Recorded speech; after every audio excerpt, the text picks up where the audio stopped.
Bam. I feel good. I feel real good today.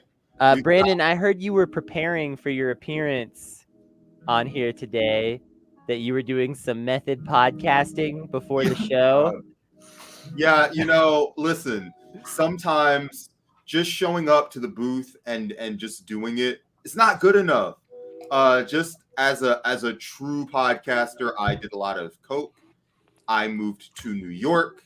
I got myself canceled a couple of times. I'm asking for a lot of money on Patreon despite not really producing any noteworthy content. I'm just trying to hit all of the basics so that I can be the true audio genius that I was meant to be. I heard you picked up a new co-host that is now super canceled, but you haven't taken him off your branding yet for some reason. Yeah. I'm gonna address this any day now. We're just waiting for people to get bored. Wait, And who's once canceled? that's Is it me? Well, listen, my new co-host has done a lot of stuff that's not monetizable on YouTube. Is it the pillow guy? Yes. It's the My Pillow guy. I'm co-hosting a show with the My Pillow guy. We've had some incredible results, but just people are asking a lot of questions that I just feel have been answered by the fact that the My Pillow guy is on the cover of the podcast. It's called Pillow Talk, people. It's called Pillow Talk. And we're live. I want to talk. Do y'all talk about, is it like pillow talk? Do y'all talk about relationships and stuff? Is the My Pillow guy gonna get into the steamy side of his life? Here's how you do a good podcast with the My Pillow guy. We bring on someone and we attack them for 60 minutes. The My Pillow guy is totally worked up. Now, if you sound dumb for 1 minute of that 60-minute interview, we put that clip up on the YouTube and we tell people that we owned whoever it was. We own Noam Chomsky. Yeah, we own Noam Chomsky. We own Joe Biden. We own whoever we got, Marianne, whoever we got. So this is like a real life Shark Tank. You just throw somebody in there and wait until they bleed. Well, here's the thing. God. We only need to sell a drop of blood because we say the full interview's on the Patreon. And even if Noam just savages us for the rest of the interview, no one's going to watch it. They're only going to watch the 1 minute clip. We got our clip of me and the My Pillow guy just dominating Noam Chomsky. What if instead of owning people in these debates, you own pillows? You just bring on pillows that the My Pillow guy doesn't like. You know he's got to have some strong opinions about this. I like this. He really does. We should add on a second layer. It's a pillow dressed as Noam Chomsky. A second layered pillow? Yes. And what about a Zizek pillow? Find a way to make a pillow sniffle nonstop. You're using words that are scaring me. What are these words? How do you spell that? Zizek. Spell it now. P-I-L-L-O-W. Hello, everybody. Hello, everybody. Welcome to Velvet Butcher Shop. We've got a great episode going on here. We're going to talk about method acting. There's more acting controversy. Joe is already reacting in visible disgust. Listen, it's not technically method acting, and we're going to get into it. Joe was method podcasting as well before the show. And at this point, he's thrown himself into a full fit of personal trauma in order to bring the accurate levels of emotion needed to discuss this. Yeah. And we're also going That's why he's professional ooze talker Joe today. Oh, right. I forgot his name. That's why it's so long. We're going to talk about Cowboy Bebop, which is canceled. It's over. And we just want to talk about how the fandom will respond. They'll probably just move on to The Expanse. And we'll also talk about one of the actors who made a pretty classy, dignified response. And we're also going to talk about high concept television. Just what shows that are weird and high concept do you actually like? I know last time y'all talked about just shows being too high concept. Yeah, on Monday we talked about, the need for maybe some shows to tone it down, get a little simpler. And today we want to talk about, well, sometimes maybe high concept shows are good, but we still might also rag on some shows. By the Expanse, did you mean the expanse of shows that have been canceled by Netflix, or the show The Expanse? It could have been a little of both. If you're into science fiction, you've only got like 3 options for shows to watch. Especially if you're not into Marvel, there's a new Marvel thing every week. But if you like spaceships and shit, there's like 2 shows that you can watch, and The Expanse is one of them. Cowboy Bebop was the other one, so now you're down to 1. I mean, I can rewatch Firefly anytime. That is true. But Firefly sucks. We're also going to invent some new slurs. Wait, Cracker, what? No, we're not. Yes, we are. Cracker That's not on the ticket. Take that off. Delete. All right, listen. I was gonna, Cracker got banned from YouTube, and that's very. Are we gonna get banned? No, well, maybe. Wait, just saying the word cracker is ban worthy on any site, on any social media platform. Hassan was banned from Twitch for saying, and that's the new C word, by the way. Yeah, Hassan okay. was banned. YouTube, if you see this and you think, Brandon's dropping the C word, I gave him a C word pass. Thank you, and I really appreciate that. I really do. Brandon, I'm now confused what the C word is.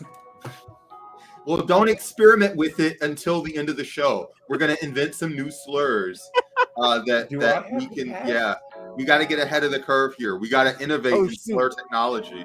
We got a lot of comments coming in. Feelings on Firefly being rebooted on Disney. Is that happening? Is that happening? If we're just talking about our feelings of the concept of it, Firefly, I mean, it is happening. Like who's gonna direct it? Wait, this is really, really happening? Yeah, it's really happening. Dang, this is really happening. This is like pretty recent news too. Oh wow. I think that Firefly is pretty suited for a reboot because it kind of had some generic archetypes, and honestly, team cohesion, world building, weekly serial format. That seems like a franchise that's due for a reboot. I'm not sure whether. Oh shoot! Actually, I'm excited because I just read Joss Whedon will not be involved. He will not be involved. They specify that in every article I've read so far. Let's go. Joss Whedon will not be involved. Who's going to be the showrunner for the new Firefly? It's not announced yet, but I don't care as long as Joss Whedon is not involved in any way. I'm pleased. Yeah, I think that's going to be pretty interesting. Like I said, it's kind of a generic setup for a show. It really is. It's literally Joss Whedon made a very classic, some dudes in a boat type story. Really feel I don't mean generic in a bad way. I don't mean like generic like screw it. I just mean generic like if someone were to say we're rebooting this, you would say, yeah, I can see how you do that. There was a lot of just like, I don't know, pretty easy to work with set dressing that you could run with in a lot of different directions. And according to this, it's going to have like a new story also. So it's just going to be, they're just going to take the universe and run with it. And you know what? Fine. It's an interesting place. With me. That's fine. Yeah. I wish they'd do that with Futurama, honestly. You can work with that so easily. I mean, it's space cowboys. I mean, you're on a spaceship and then you're on a dusty planet herding cattle. That's the show. That's the thing is, like, I'm fiending for another space adventure. Like one space adventure dies and another one rises. That's the thing is, like, it's coming. It's on the horizon. Yeah, and I think that it's a premise that can fit practically anything, and it's something that somebody would tune in to watch every week. And finally, it's been so many years since it's been on. There's a fandom universe that, in terms of volume, is extended way, way, way beyond the show.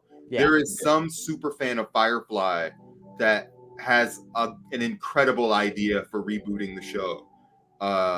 Like there must be like a dozen people who have got really good ideas for that, because they've just been watching it on a loop, on repeat for 10 years and thinking about it way harder than the original creators did. I know that this is going to upset some people probably, but this is how I feel about it. I don't have a problem with them rebooting it also because the original Firefly is like a 6 out of 10 show. I'd say maybe a 7 out of 10. I'd say maybe a 5.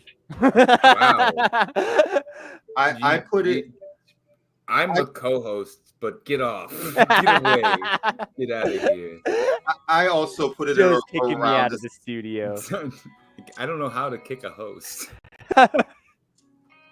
Yeah, I put it around a 7. It doesn't age really well, but like how many shows like that are even being made at all? So I understand why it has a fandom, why it's got fans. I get it. And like I said, yeah, people are going to be improving this, I think, because they've been watching it for a decade and thinking about it.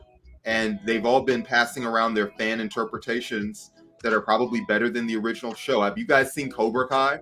Think of how Cobra Kai is like taking the original of the Karate Kid. Not that the Karate Kid was garbage or anything. I literally just started watching it and I love it. It's weird.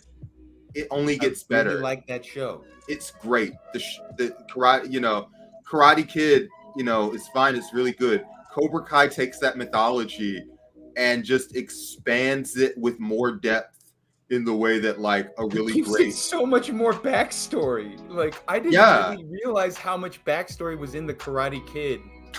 And like there's a lot. The idea of the enemy, you don't know whose enemy you actually are. Yeah. At the end of the fucking day. When we talk about shows that are high concept later on, we're gonna have to talk about Cobra Kai, because here are two feuding karate gyms, and the show has gone from being about a karate student to being about third season. Yeah. Right? Season 4 starts in a couple of weeks. I just finished the first one, so no spoilers, please. Yeah, I gotta catch up too. I've only seen a little bit of it, but it's really good. And yeah, it's gone from a show about being a karate student to being a karate teacher, and and what the impact is on what you teach people and how it's become like a real interesting drama show. It's also a pulling yourself up by your bootstrap show, kind of like it's a very inspirational show there in the first season. I feel like because he's really getting his life together. It shows you all those like montage of like him cleaning off the table with all the beer cans and the Cheetos and stuff. Like it's great. Like it's classic TV that's modernized in a way. Yes. And I like that. It doesn't try to be too edgy. It doesn't try to be too modern. It very has its own vibe. It plays to its own rhythm. And it doesn't try to be a prestige TV show, which makes it a prestige. Like it's one of the best shows of the post-prestige TV era. I'd agree with that. And yeah, I know a lot of people are hyped for Spider-Man and have been hyped for that all year. But honestly, Cobra Kai on the 31st. Don't watch Venom, by the way. That shit. I was scarred by that fucking movie. So you haven't watched Let There Be Carnage? I mean, no. I watched the most recent Venom. Like that shit was awful. I've never experienced something so. The guy, was it the one from this year? Yeah. Okay. It was bad. Yeah, it was bad. It was fucking bad. It was bad. Well, here's the thing. It was bad in an entertaining way. It was fast. It was 90 minutes. It was oh my fucking God. Fuck this guy. Fucking bites his head off. What? Listen, there are so many movies that would be improved by just biting a guy's head off. Firefly, that's going to be in the Firefly reboot.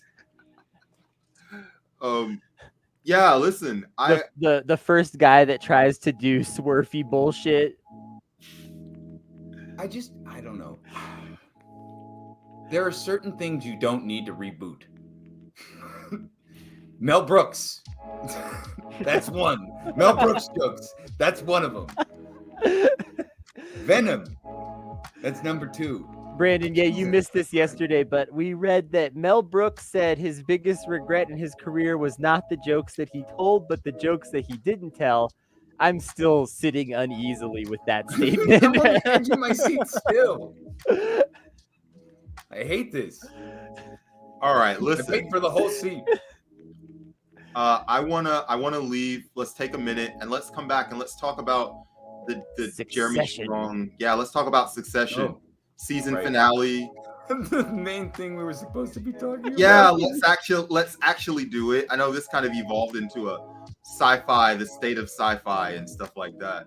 But yeah, let's talk about acting and what it means and stuff like that. It'll be after the also theme that music. Is fair, Sarah. I appreciate that comment. That it makes sense to me now. I mean, who among us doesn't want to say "fuck this guy" and bite his head off? I've had so many conversations that I've wanted to bite someone's head off mid-sentence. It's just satisfying for me. It just feels great. It just feels good. Just like watching do it this verbally. show. Velvet Don't do it Butcher Shop, physically. live at 1 Eastern, Monday to Friday. Here's the theme music.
All right, so celebrities.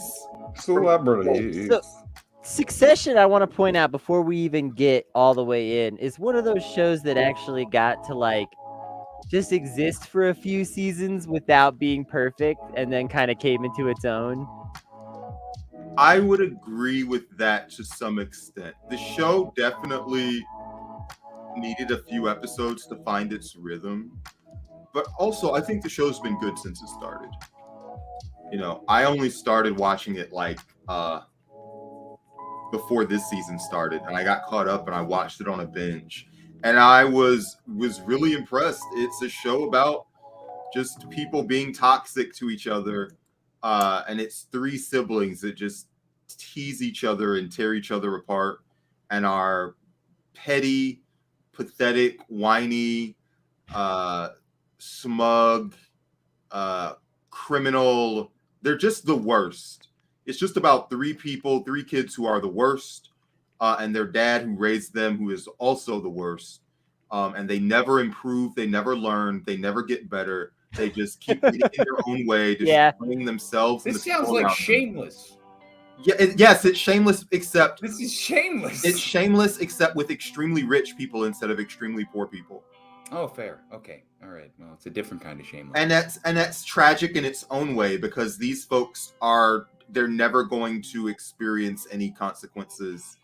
They're also never going to be fulfilled, but it's a good show, because despite the fact that they're completely irredeemable human beings, you feel sad for them all the time. They are, you know, I feel sad for them right now. There's a lot of talk about you're describing the show. Yeah, there's a lot of talk about characters being like sympathetic.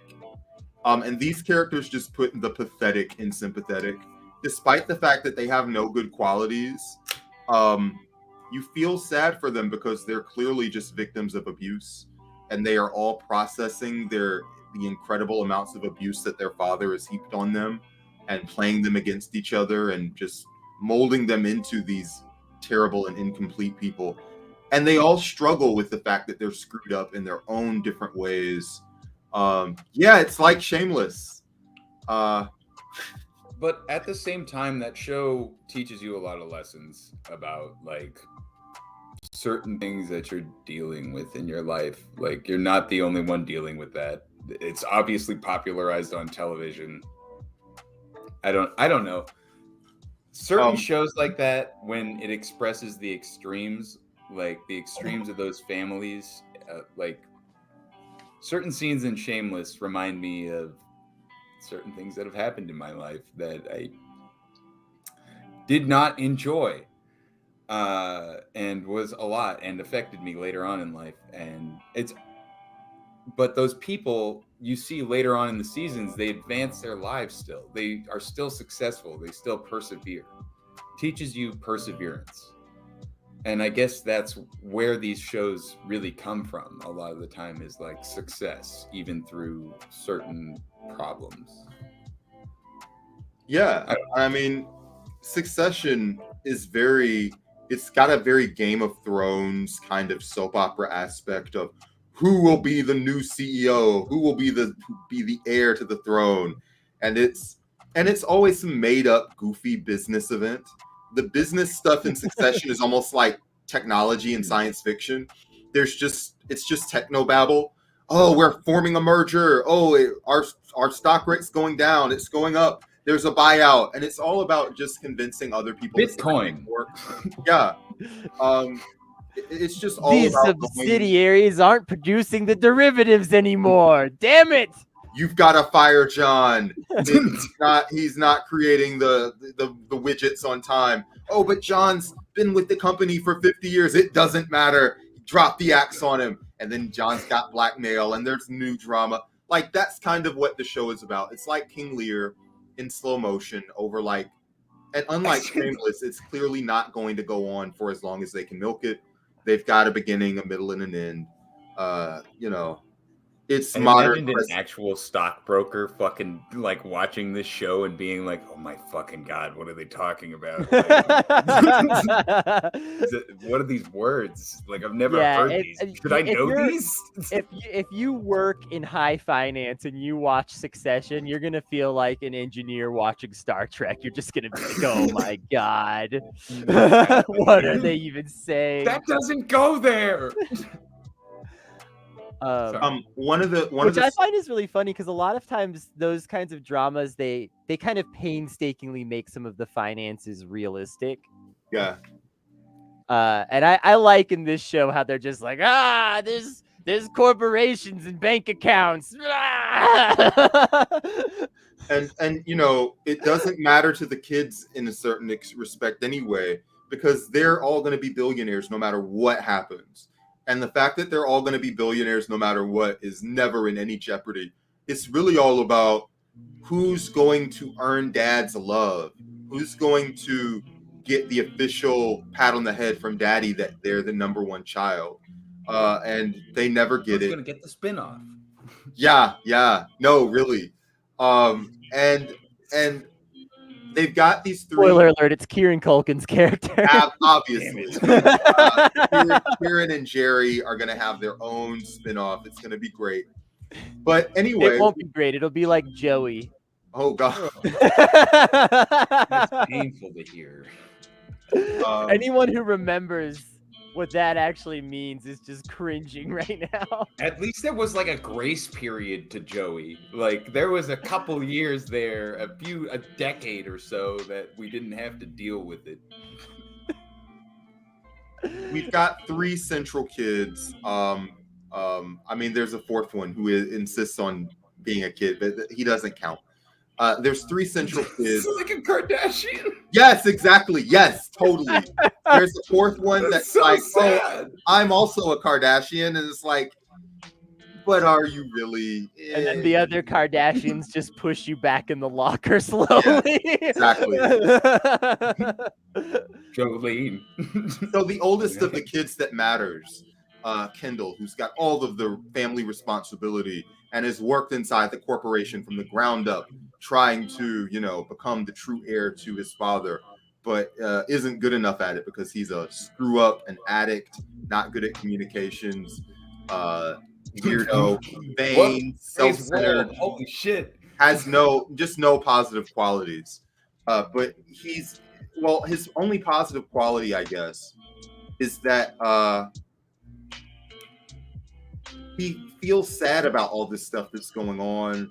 He vaguely wants to improve. He's the only character that challenges his monster dad.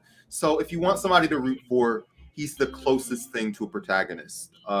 He's played by Jeremy Strong, who is very good actor. I guess very good actor, very serious about acting, and he had a profile on him in the New Yorker that made fun of him quite a lot, I guess. Just that, he wants to get sprayed with real tear gas during an acting scene. His coworkers think that he's kind of a diva. Wait, he wants to get tear gassed? Yeah, he had a part, I think in the Chicago 7 or something, where he was going to get, they were going to pretend to tear gas, and he wanted to get really beaten up. Okay, that's he's that kind of actor, and all right, I'm kink shaming. That's a whole bunch of litigation though. Like on set, that was somebody get fucking actually beat up. Like you can't have that shit happen. That was unless, why Sorkin said sign, no. Waivers upon waivers and insurance claims. And Jeremy's co-workers have also talked about he's a little bit rigid. Here's Kieran Culkin was on the WTF podcast with Mark Maron and said, quote, yeah, well, the thing is, he doesn't want to know if the actor opposite him is going to do blank because that would mess him up. Sometimes he doesn't want you to say certain words. Like if you're on set, you can't call it a scene or things like that. He can be pretty particular sometimes. Usually my job is to poke fun at him and try to break down that little wall. Like, oh, I'm sorry. In this scene, we're going to rehearse because it's a TV show. I like to do that to him sometimes. If Kendall is in a really good place, then Jeremy is in a better mood. If Kendall is in a dark place, then it's very much don't talk to him. That has its own challenges too. Brian Cox, who plays his father, did a different interview in GQ magazine and mentioned something similar. And I'll read this quote too. He's very sweet, Jeremy, but he's complicated, and he does think that there's an element of religious experience about doing our work. I don't agree. I feel that what you have to do is you have to be free of all that. You have to keep yourself on a channel where you act as a receiver and a monitor so that things are passing through you. And he lets it affect him to such an extent that I sometimes worry about him because it's intense to live at that level, but it's part of the learning curve. I think a lot of these habits he's developed from Daniel Day-Lewis, and he served Jeremy as an assistant to Daniel Day-Lewis. I think it sometimes affects the person. They should give themselves a break. It's a religious experience, but it's not for you. It's for them. It's about the audience. It's hard to describe this. A lot of people are describing this as method acting. And when I did, and I think we're all doing that as a colloquialism. I take back what I said. I don't think what I said before was correct. I don't think, what did I fucking say? I said he was, sorry. I really honestly think he's conduiting, like trying to have some sort of zealot experience, some sort of that's so weird. Yeah, he won't rehearse with his coworkers. He won't really talk to them. It's not identity diffusion. It's not identity diffusion. I don't think it's that anymore. I really think this guy has something religious fervor, some sort of fervor going on. This is bizarre. He eats ergot fungus before. He wants to see the burning bush. I don't know what's happening. It's pretty weird, and it sounds unpleasant for his coworkers. It sounds unpleasant for a lot of people. He has a wife who is his psychiatrist or is a psychiatrist. Yeah, his psychiatrist wife is supposed to help him with some of the whatever trauma he puts himself through doing this shit, and that just also seems like That's a whole not good. Level. That's speaking from experience, not a good idea to do to your spouse or significant other. Stresses them out. All right. Well, listen. Tell us more about define method acting and define channeling, and talk about how those things are similar and different. So here's the thing. Where did Brandon go? I'm just giving you some extra space to give your thing uninterrupted. So just continue. Scared me. All right. You scared me when you disappeared. Yeah, I know. You're very, very lonely. Just go do your thing.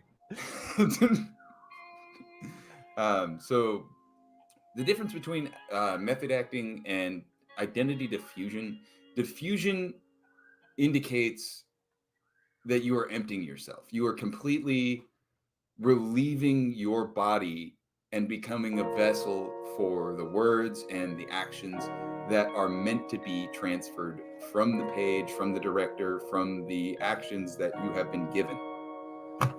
And that's hard as fuck to do, by the way. Like, to completely white space yourself and like clean slate yourself repeatedly over and over again for a scene is mentally exhausting.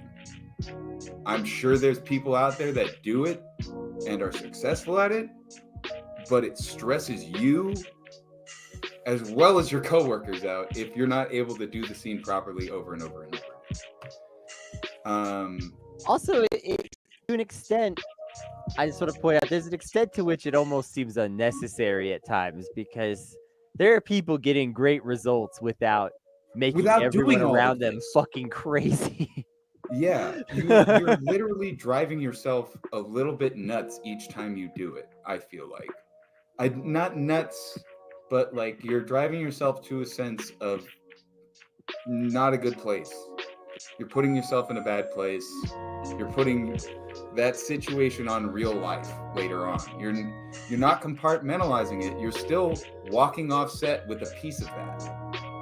Whereas with method acting, you should be able to compartmentalize it afterwards.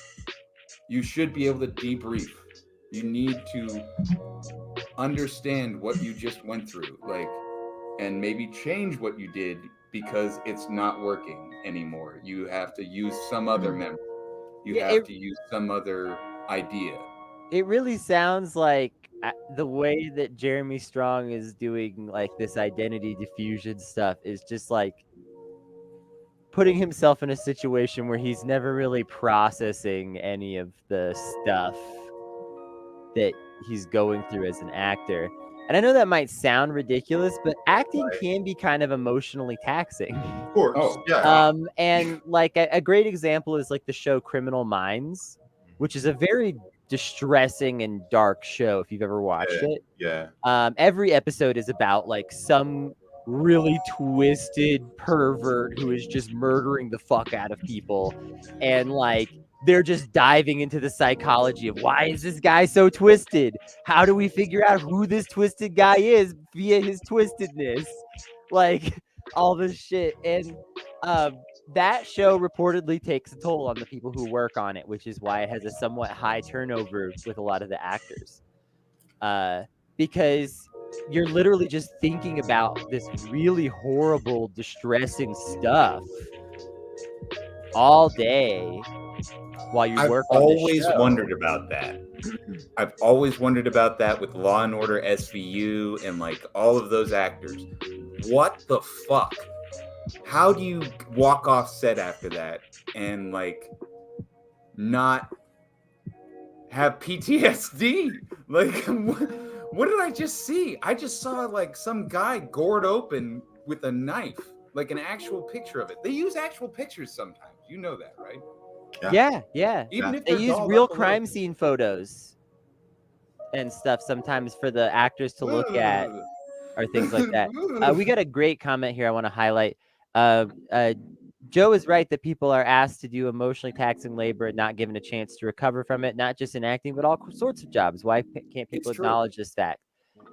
Yeah, I mean, there's a reason why a lot of like the mainstream actors take time off after a big project, and it's not just because, well, they made a bunch of money and they're gonna be lazy. That's sure, that's an aspect of it. But also, like, a lot of times, like, if you've just done like a whole season of a really dramatic TV show, and you know you have another season of that coming up next year, you might just take the rest of the year off until that next season comes up because you're exhausted. I just thought not just because you can, but like, because you need to as well, to some extent. Yeah. So there's so many actors I can think of that like should have taken a break. Do you remember who's that? Who's the singer? Katy Perry, her ex-boyfriend. He was on Sons of Anarchy, and his character was called Half Sack because he had cancer in the show and had to get a ball removed.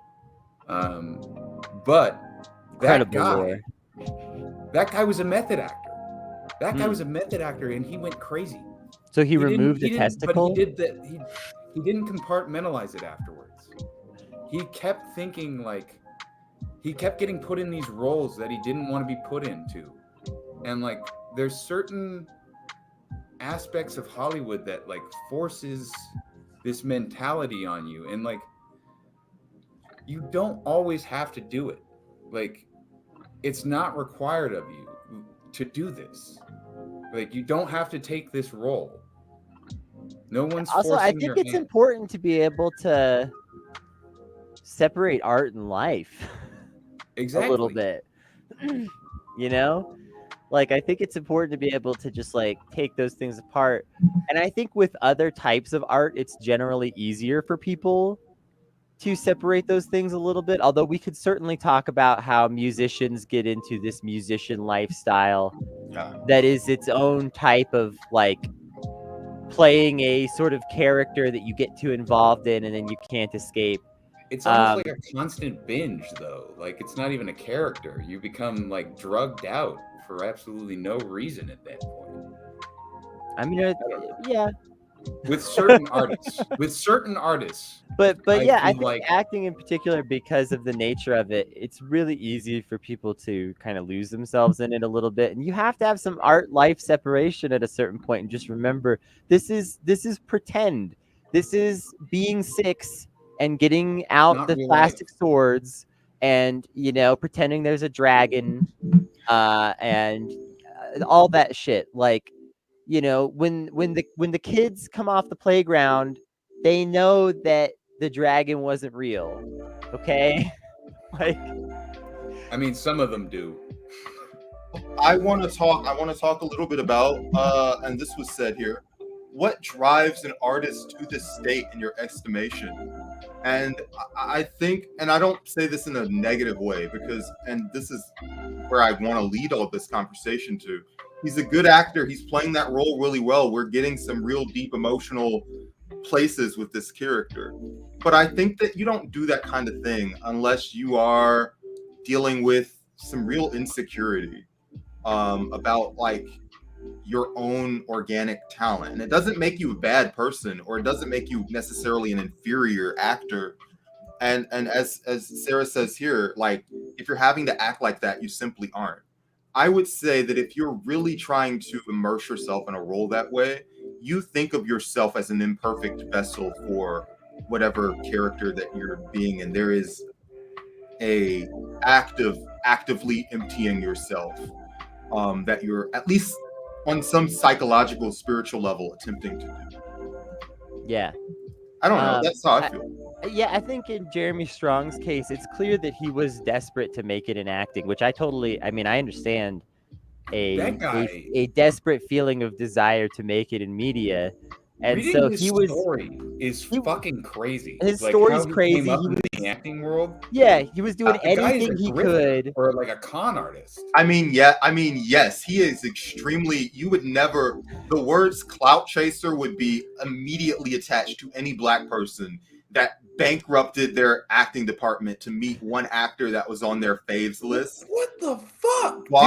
Bought him a well, listen, he did meet Al Pacino. Was his, he's Al Pacino, Daniel Day-Lewis, and there was some third person, I think Dustin Hoffman. And he made it his life's mission to work under all of these people. It seems like he's been trying to reverse engineer success as an actor by meeting the right people, putting himself into the right headspaces. But also, who's also driven by insecurity? Kobe Bryant. Like most people who are really talented at something, they have weird obsession with it. So how much can we judge an actor that's not? Who does he remind you of? Is the Rebecca Black story where her parents bought her the track, basically. Yeah. And now she's an actual pop star. That's what Jeremy Strong did. He bought his way into acting. You know what, though? I would give more credit to Rebecca Black. I would really, honestly, she's actually a pretty good artist nowadays, apparently. It's close because I'm sure, here's a guy that he just does not have movie star good looks, obviously. He's not hot or anything. He looks so normal. Right. His neck is the same size as his head. It's weird. Don't look at him straight on. It's like looking at a board. I think Marlon Brando might have been one of his acting idols, and just physically, he's no Marlon Brando. Marlon Brando hated acting. Yes. He wanted to go fishing most of the time. That's what makes it interesting and ironic, but isn't it ironic? Oh God. Too ironic. Yeah. I think Jeremy Strong, part of what got him there is just he's desperate. Like he was so desperate to make this shit work. He talked about, it's not perseverance, it's desperation. Well, it's both. They're the same thing sometimes. When he was auditioning for Succession, he read these books about wealthy people's kids, and he tied his shoes too tight and all this weird shit because he read that was shit that certain people had done. And he was so desperate to get this role, and now he's desperate to keep it and make something out of it. And I think he thinks that he has to go to these lengths to make it work. I think, having watched his performances, he's a pretty decent actor, and that he could probably find some other way. Yeah, you don't do this. Whatever you're doing, get an actual acting coach. Don't just take advice from fucking 5 different people and go, this is what I'm doing. There's also insecurity that people have with their heroes, mentors, inspiration. As a brown person, this feeds into a lot of the religious fervor and blind devotion in Hinduism to gurus, but it can apply.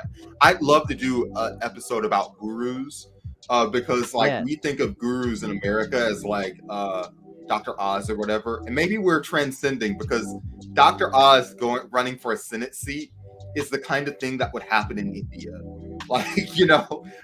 Just a charismatic celebrity personality. Does anybody want to? Yeah, go ahead. Yeah, a charismatic celebrity personality that just has tons of following and is like a cartoon character. But once you pump yourself up to that kind of level, people get involved. They just start following you and doing what you say. And by the way, you're going to hit that like button here on this episode of Velvet Butcher Shop. There's no dislike button. It doesn't mean anything. But remember, you hitting like, even when we've got 20 or 30 views, it gives a lot of real engagement to the algorithm, and it reminds you that we're out here. We're not just white noise.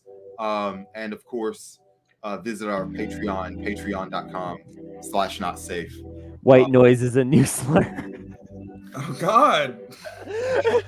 We're gonna come back. We're gonna come back to talk about new slurs and stuff like that. Do we want to talk about Cowboy Bebop and High Concept TV before we get into inventing? White slurs. White noise is a great new slur. We're gonna start calling Twitch streamers white. We're gonna start calling Twitch streamers white noise. That's what's happening. Shit. Let's talk a little bit about high concept television. So on Monday we talked a little bit about maybe shows need to be simpler sometimes. In particular, I ragged on the Hardy Boys 2020 show, which should have been a show about a couple of kids wandering around an old warehouse with some flashlights, looking for that missing dog or whatever. That's not what it was. No, they tried to make that show fucking Twin Peaks. It doesn't make any sense at all. It's insane. And sometimes shows maybe don't need to do that. But also, sometimes high concept prestige television is good. So we're going to talk about that divide a little bit today. And in particular, we're going to talk more about things that are good because they are complex. Things where that 10 layers of mystery cake and you're cutting through that cake and you don't know what all the flavors are going to be, that could be good sometimes, right? Sometimes. I mean, Succession is kind of like that. Like show we've been talking about. It's not the most complex or dense show, but there is like an extent to which, they're trying to wrap together like several layers of intrigue and stuff. And in that show, it's good. I wouldn't say it's the highest concept show, but, it works in a context like that. I think that there are a lot of shows where, that complexity actually lends itself to a good show. So this is going to be a weird stretch. Yeah, go for it. Real weird stretch. Buffy the Vampire Slayer was probably one of the best high concept shows that I can remember. Interesting. It's kind of episodic still. That's the thing, is you had to fucking watch the episode before to figure out what the hell was going on. Oh God. I feel like I don't know. They did a lot with that show, and it lasted so long. It lasted a long time. Not the longest lasting show, but at the same time, very high up there. And it's kind of got a little bit of everything for you. Like, I don't know. That show was so weird back in the day, though. Brandon, what's a show that you think the levels of high concept, the levels of intrigue, all that stuff actually do work and make it good? Cobra Kai, high concept. Here's a show with multiple feuding karate schools, kids going in, evolving, degrading, devolving, making new alliances, returning to old. It's like pro wrestling. It's pro wrestling just compressed and compact into a TV show about karate fighting high school kids. It's just the right amount of complexity. It doesn't take itself too seriously. It has some jokes. It has some fun. I consider Cobra Kai maybe, I don't know whether I'd call it high concept television. It is a feud about, it's a show about feuding karate schools, but it's a show that's pretty complex, has a lot going on, and handles it really well. I'd agree with that. I've only seen the first season, like I said, but season 2, great. Season 3, great. I love it. I need to keep watching that. Yeah. Me too. Inspiration to keep watching. Here's a comment. What do you think of Supernatural being the transition point from this older style of high concept show to the modern CW network cringe fest? I do love to dunk on Supernatural as much as I can, but I actually blame the OC for this phenomenon. I actually do too. I'm not gonna lie. The OC is definitely the original cringe fest. Yeah, Supernatural, I have more mixed opinions on, even if they are still largely negative. There are some things that I would say about Supernatural that are complex and nuanced about. There are more positives that came out of that show than came out of like 90210, probably. But I feel like the OC was this show that like kind of took over television for a minute, and everyone was talking about, oh, it's so much deeper than you realize. It's the concepts are so much bigger and more. The characters are so much more complex. And then you actually watch it, and you're like, this sucks. This is terrible. It sucks so much. Why am I watching The Bachelor? That's another one that I hate. I'm sorry. That's a fair one to hate. I don't know why. It came on afterwards. It's one show after the other that I hate. I've been watching The Expanse. I was late to get onto that train. We'll probably talk about that more on a future episode, honestly, because it's a really good show that we all like. But that show is definitely like a show where I feel like the high conceptness is good. You know, it throws you in right away and it starts introducing all these characters and all this bullshit that's going on. And it just works. You're just like, yeah, fuck yeah. Take me to 25 different places in space and introduce me to a new weirdo there who's like a drunk spaceship garbage chute emptier or whatever. Let's do this. It's a weird job title, but it's a living. You can just imagine in The Expanse them just cutting to some character. That's all he does, just walk around the spaceship all day, unclogging garbage chutes or whatever. That's awful. Somebody needs to call. Who's the guy from Dirty Jobs? I don't even remember. I also think that there are some mystery shows that like live up to the level of hype that surrounds them and things like that. Actually, kind of an obscure one that I would recommend is Le Chalet, which is a French murder mystery horror slasher kind of thing that takes place in just one season as a complete story. And that is like really dense, complex storytelling, and it wouldn't work any other way, honestly. You could not simplify a show like that. And when I watch something like that, that's when I'm like, okay, high concept television isn't all bad, you know? Because like really a mystery like that where you're unraveling like this town's past and all of this stuff to try to figure out who's killing everyone.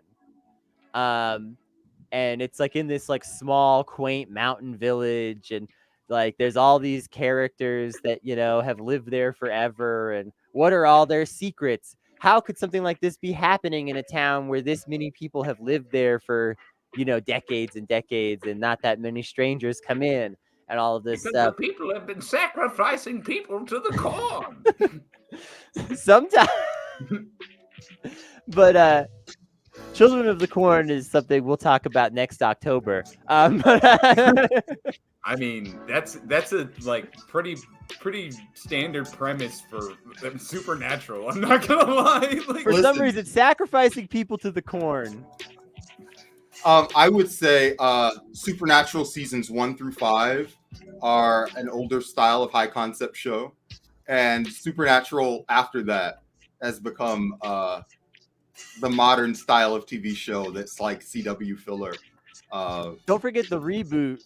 That looks so cringe. Yeah. We're going to follow around our parents, and I'm going to narrate it as their son. Because, you know, one of the actors is obsessed with Supernatural and bought all the rights. No. That needs to stop.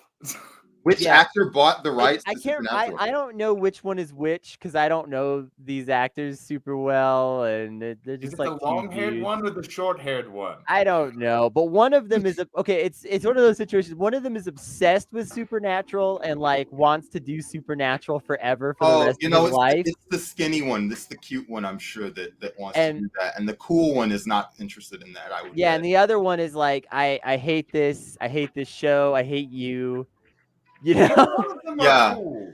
That's why the main show had to end, and now the other guy is looking for another way to keep doing Supernatural in some form. Oh wait, I was wrong. Dean Winchester is still involved with the show, and the other guy is not. So yeah, Oh, and apparently Jared is homophobic. Oh, okay. Jensen bought. All right, I was wrong. Jensen bought the rights. Jared said some stuff that makes it very.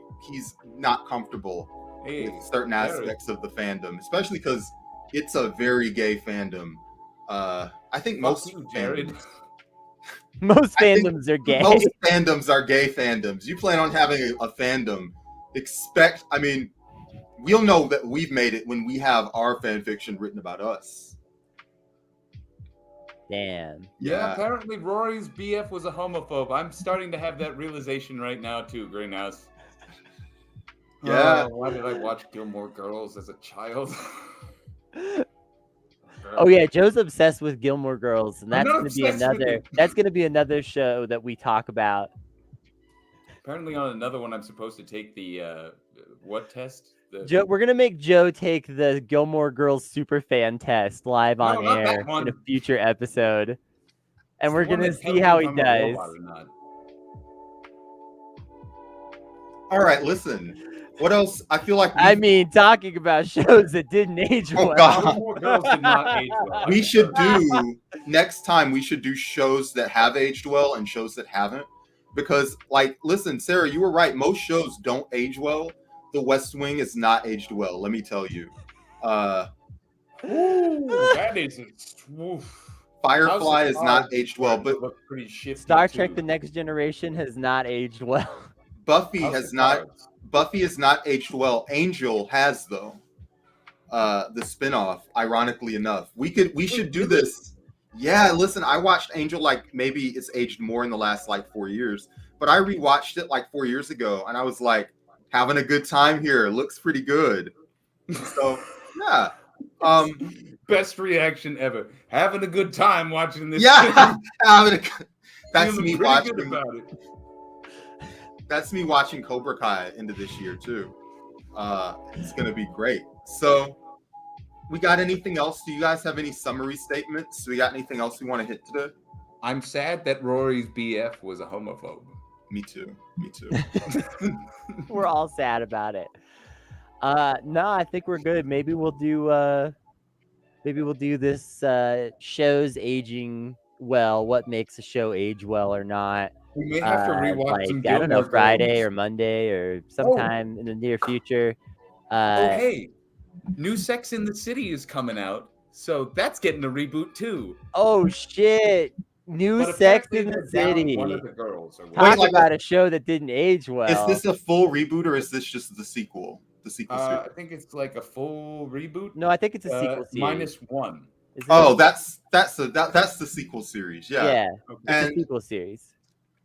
Honestly, keep doing that for as long as they let you do it. It's not a superhero movie. It doesn't cost any money. All it costs is you're all middle-aged women buying shoes and getting new boyfriends and complaining about them. Yeah, all it costs you is a few bottles of wine per episode to make that show. Yeah.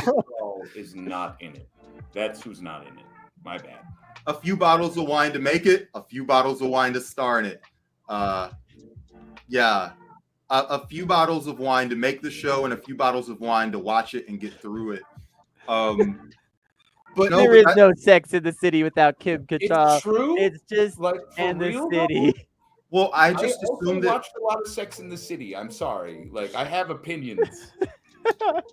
Have you? How much Sex in the City have either of you watched? I've watched odd episodes. I'm not a Sex in the City watcher. I'm like you, Brandon. Okay. I have watched season upon season with my mother when I was a kid. We were Gilmore Girls and fucking what's it called? The Sex in the City family. I couldn't watch The Simpsons, but I could watch that. Joe, can you chart? And maybe this will be our last bit. Joe, can you just chart the narrative evolution of Sex in the City? What's the best season? Does it stay good all the way through? Just tell us the quality level of the Sex in the City franchise. Is this the level of how scarred I am? Yeah. Was it all traumatizing? Honestly, season 1 is probably one of the best seasons. I'm not gonna lie. It's a lot of introductory stuff, but you get a real vibe for where the show was headed. probably around 4th or 5th would probably be my next choice for first. Just because Big is finally out of the picture, and that's a character. Just ignore what I'm saying. Like, please move on from this subject. I am getting really red and really embarrassed. Yep, I love that. Okay. What a perfect way to end the episode. We have destroyed Joe. Look at this red boy. He's so red right now. We might do another Sex and the City episode at any time. You've just got to keep watching. And where can people go to watch this show? And remember to give a like and a thumbs up and comment and all that other stuff if you have. I'm never going to get a date after this. If Anybody sees this, I'm never getting a date. You're going to get ran through, baby.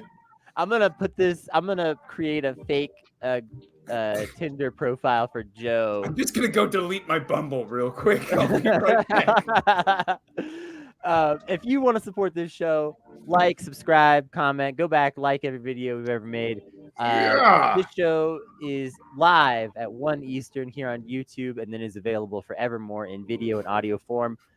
We upload most of the episodes to Spotify as long as they make sense. Sometimes we look at a picture for 25 minutes and laugh uncontrollably. And then we don't upload those ones. But the rest of them get uploaded to Spotify as audio episodes.